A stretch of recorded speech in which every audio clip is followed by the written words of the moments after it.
जय श्री कृष्णा। राधे राधे। आज आप लोग एक कहानी के माध्यम से जानेंगे कि हनुमान जी को पंचमुखी क्यों कहा जाता है। लंका में महाबलशाली मेघनाद के साथ बड़ा ही भीषण युद्ध चला। अनंतः मेघनाद मारा गया। रावण जो अब तक मद में चूर था, राम सेना खास तौर पर लक्ष्मण का पराक्रम सुनकर थोड़ा तनाव में आया।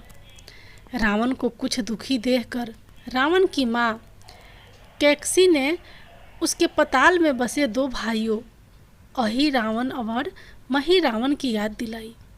रावण को याद आया कि यह दोनों तो उसके बचपन के मित्र रहे हैं। लंका का राजा बनने के बाद उनकी सुध ही नहीं रही थी। रावण यह भली प्रकार जानता था कि अहि रावण व मही रावण तंत्र मंत्र के महापंडित, जादू टोने के धनी और माँ कामाक्षी के परम भक्त है। रावण ने उन्हें बुला भेजा और कहा कि वह अपने छल बल कौशल से श्री राम व लक्ष्मण का सफाया कर दे। यह बात दूतों के जरिए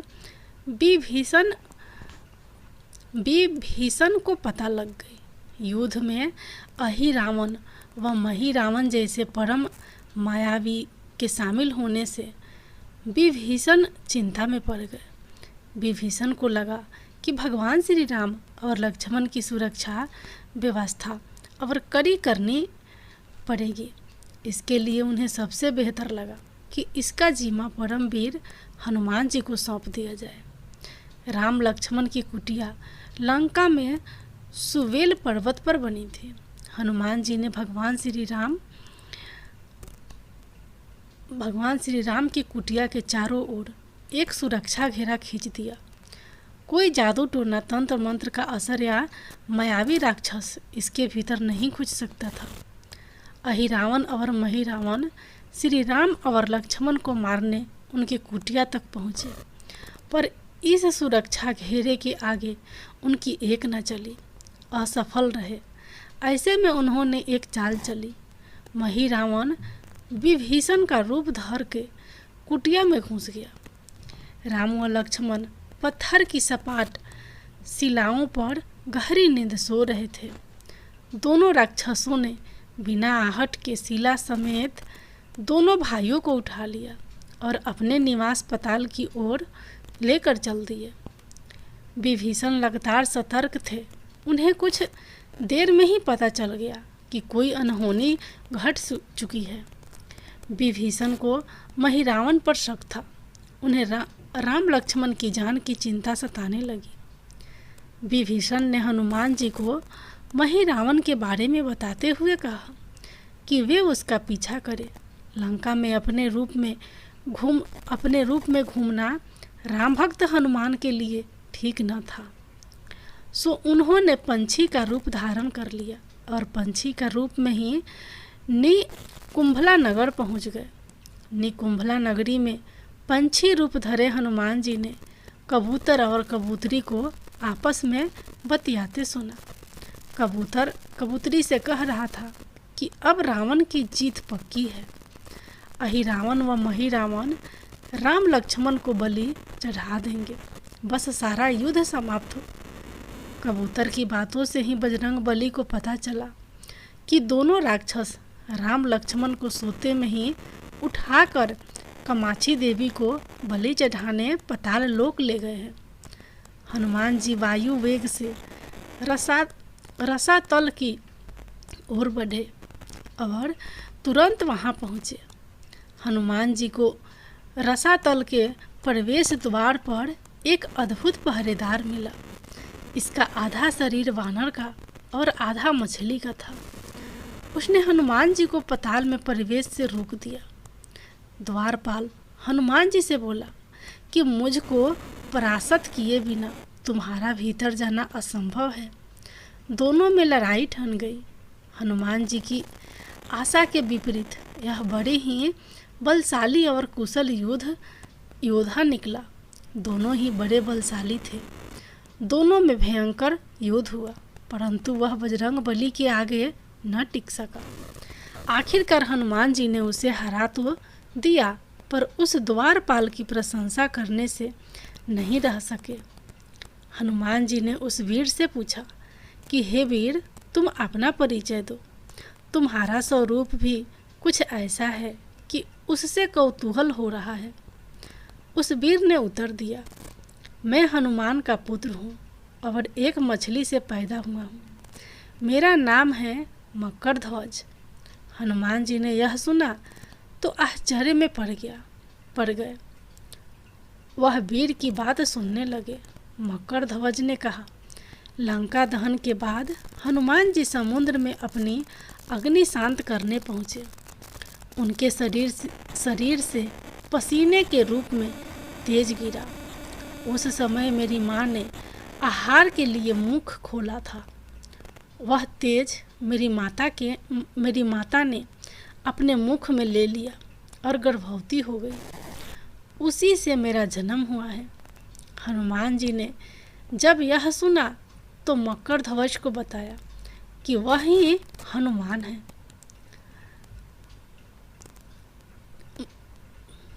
मकरध्वज ने हनुमान जी के चरण स्पर्श किए और हनुमान जी ने भी अपने बेटे को गले लगा लिया और वहां आने का पूरा कारण बताया। उन्होंने अपने पुत्र से कहा कि अपने पिता के स्वामी की रक्षा में सहायता करो। मकरध्वज ने हनुमान जी को बताया कि कुछ ही देर में राक्षस बलि के लिए आने वाले हैं। बेहतर होगा कि आप रूप बदलकर कामाक्षी के मंदिर में जाकर बैठ जाएं। उनको सारी पूजा झरोखे से करने को कहे। हनुमान जी ने पहले तो मधुमक्खी का वेश धरा और माँ कामाक्षी के मंदिर में घुस गए। हनुमान जी ने माँ कामाक्षी को नमस्कार कर सफलता की कामना की और फिर पूछा, हे माँ, क्या आप वास्तव में श्री राम जी और लक्ष्मण जी की बलि चाहती हैं? हनुमान जी के इस प्रश्न पर माँ कामाक्षी ने उत्तर दिया कि नहीं, मैं तो दुष्ट अहिरावण व महिरावण की बलि चाहती हूँ। यह दोनों मेरे भक्त तो हैं, पर अधर्मी और अत्याचारी भी है। आप अपने प्रयत्न करो, सफल रहोगे। मंदिर में 5 दीप जल रहे थे। अलग अलग दिशाओं और स्थान पर माँ ने कहा, यह दीप अहिरावण ने मेरी प्रसन्नता के लिए जलाए हैं। जिस दिन ये एक साथ बुझा दिए जा सकेंगे, उसका अंत सुनिश्चित हो सकेगा। इस बीच गाजे बाजे का शोर सुनाई पड़ने लगा। अहिरावण महिरावण बलि चढ़ाने के लिए आ रहे थे। हनुमान जी ने अब माँ कामाक्षी का रूप धरा। जब अहिरावण और महिरावण मंदिर में प्रवेश करने ही वाले थे कि हनुमान जी का महिला स्वर गूंजा। हनुमान जी बोले, मैं कामाक्षी देवी हूँ और आज मेरी पूजा झरोखे से करो। झरोखे से पूजा आरंभ हुई। ढेर सारा चढ़ावा माँ कामाक्षी को झरोखे से चढ़ाया जाने लगा। अंत में बंधक बलि के रूप में राम लक्ष्मण को भी उसी से डाला गया। दोनों बंधन में बेहोश थे। हनुमान जी ने तुरंत उन्हें बंधन मुक्त किया।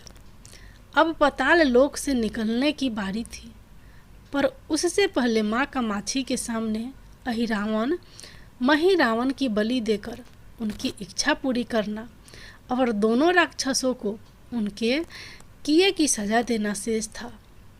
अब हनुमान जी ने मकरध्वज को कहा कि वह अचेत अवस्था में लेटे हुए भगवान राम और लक्ष्मण का खास ख्याल रखे और उसके साथ मिलकर दोनों राक्षसों के खिलाफ युद्ध छेड़ दिया। पर यह युद्ध आसान न था। अहिरावण और महिरावण बड़ी मुश्किल से मरते तो फिर 5-5 के रूप में जिंदा हो जाते।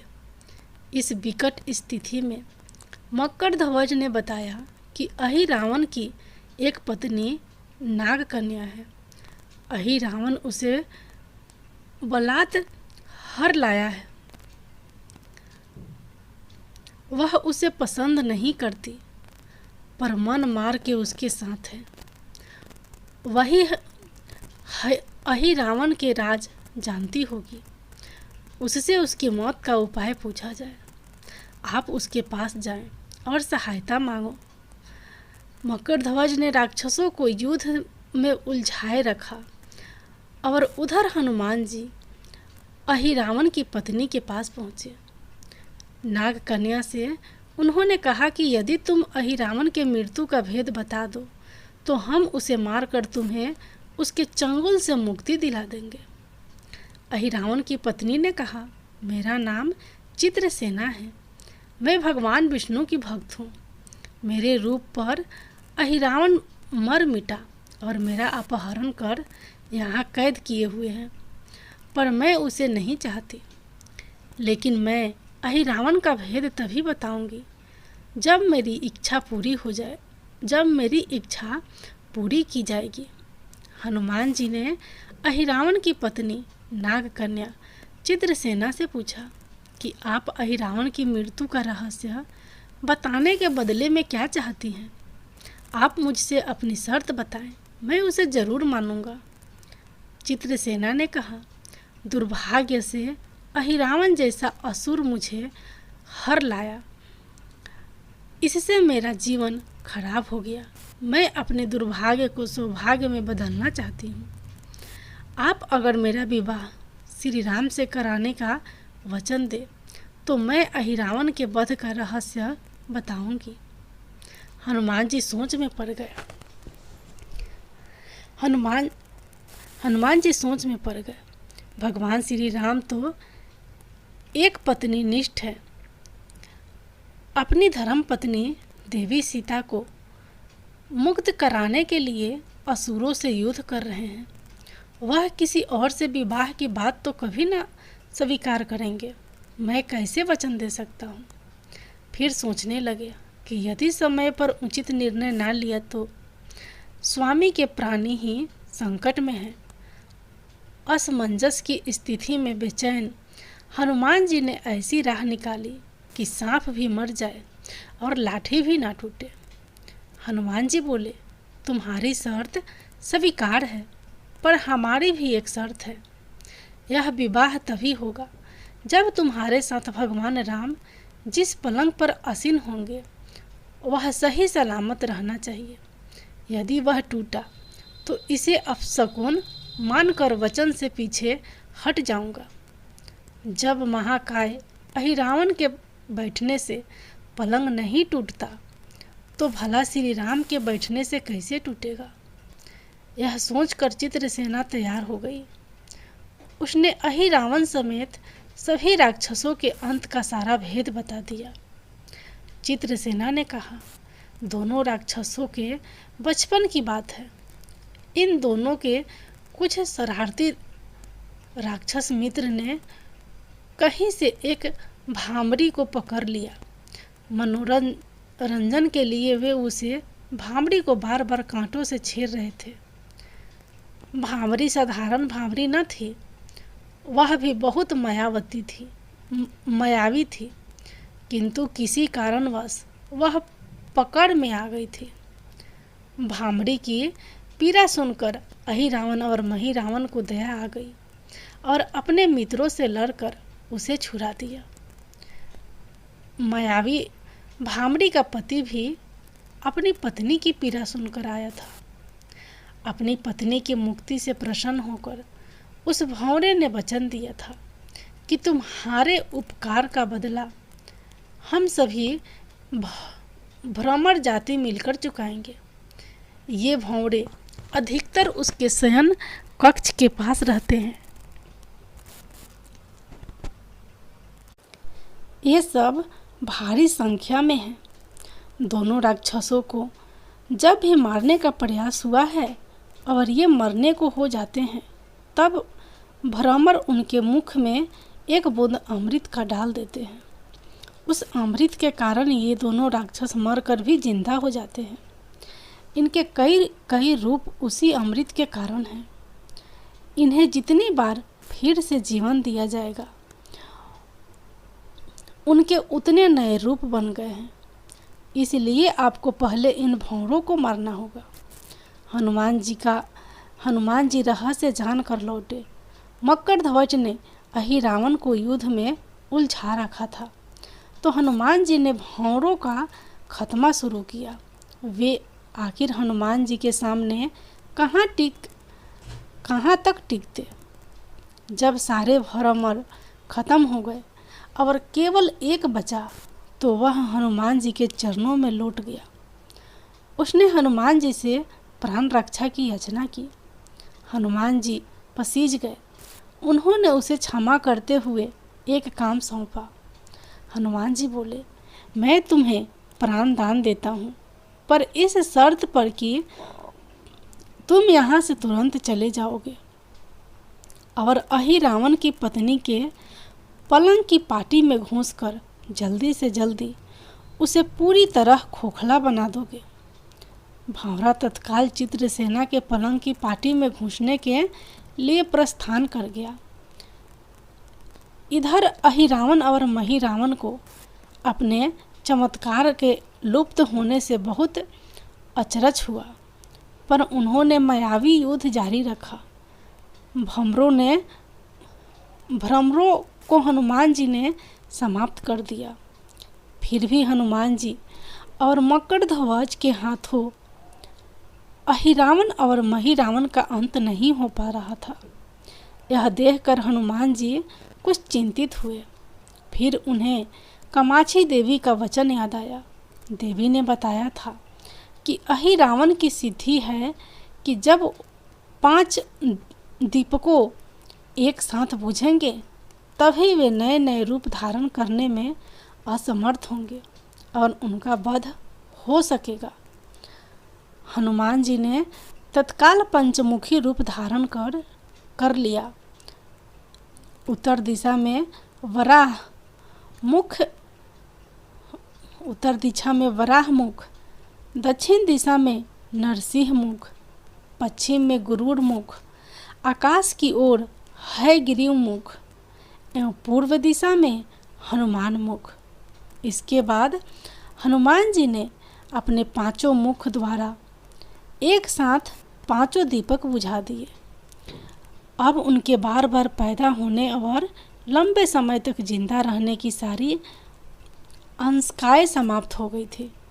हनुमान जी और मकरध्वज के हाथों शीघ्र ही दोनों राक्षस मारे गए। इसके बाद उन्होंने श्री राम और लक्ष्मण जी की मूर्छा दूर करने के उपाय किए। दोनों भाई होश में आ गए। चित्रसेना भी वहाँ आ गई थी। हनुमान जी ने कहा, प्रभु, अब आप अहिरावण और महिरावण के छल और बंधन से मुक्त हुए, पर इसके लिए हमें इस नाग कन्या की सहायता लेनी पड़ी थी। अहिरावण इसे बलपूर्वक उठा लाया था। वह आपसे विवाह करना चाहती है। कृपया उससे विवाह कर अपने साथ ले चले, इससे उसे भी मुक्ति मिलेगी। श्री राम हनुमान जी की बात सुनकर चकराए। इससे पहले कि वह कुछ कह पाते, हनुमान जी ने ही कह दिया, भगवान, आप तो मुक्तिदाता हैं। अहिरावण को मारने का भेद इसी ने बताया है। इसके बिना हम उसे मारकर आपको बचाने में सफल न हो पाते। कृपया निधान इसे भी मुक्ति मिलनी चाहिए। परंतु आप चिंता न करें, हम सबका जीवन बचाने वाले के प्रति बस इतना कीजिए कि आप बस इस पलंग पर बैठिए, बाकी का काम मैं संपन्न करवाता हूँ। हनुमान जी इतनी तेजी से सारे कार्य करते जा रहे थे कि इससे श्री राम जी और लक्ष्मण जी दोनों चिंता में पड़ गए। वह कोई कदम उठाते कि तब तक हनुमान जी ने भगवान राम की बाह पकड़ ली। हनुमान जी ने भावावेश में प्रभु श्री राम की बाह पकड़कर चित्रसेना के उस सजे धजे विशाल पलंग पर बिठा दिया। श्री राम कुछ समझ पाते कि तभी पलंग की खोखली पाटी चरमरा कर टूट गई। पलंग धाराशायी हो गया। चित्रसेना भी जमीन पर आ गिरी। हनुमान जी हंस पड़े और फिर चित्रसेना से बोले, अब तुम्हारी शर्त तो पूरी हुई नहीं इसलिए यह विवाह नहीं हो सकता। तुम मुक्त हो और हम तुम्हें तुम्हारे लोक भेजने का प्रबंध करते हैं। चित्रसेना समझ गई कि उसके साथ छल हुआ है। उसने कहा कि उसके साथ छल हुआ है। मर्यादा पुरुषोत्तम के सेवक उनके सामने किसी के साथ छल करे, यह तो बहुत अनुचित है। मैं हनुमान को श्राप दूंगी। चित्रसेना हनुमान जी को श्राप देने ही जा रही थी कि श्री राम का सम्मोहन भंग हुआ। वह इस पूरे नाटक को समझ गए। उन्होंने चित्रसेना को समझाया, मैंने एक पत्नी धर्म से बंधे होने का संकल्प लिया है, इसलिए हनुमान जी को यह करना पड़ा। उन्हें क्षमा कर दो। क्रोध चित्रसेना तो उनसे विवाह की जिद पकड़े बैठी थी। श्री राम ने कहा, मैं जब द्वापर में श्री कृष्ण अवतार लूँगा तब मैं तुम्हें सत्यभामा के रूप में अपनी पटरानी बनाऊंगा। इससे वह मान गई। हनुमान जी ने चित्रसेना को उसके पिता के पास पहुंचा दिया। चित्रसेना को प्रभु ने अगले जन्म में पत्नी बनाने का वरदान दिया था। भगवान विष्णु की पत्नी बनने की चाह में उसने स्वयं को अग्नि में भस्म कर लिया। श्री राम और लक्ष्मण मक्करध्वज और हनुमान जी सहित वापस लंका में सुवेल पर्वत पर लौट आए। जय पंचमुखी हनुमान जी।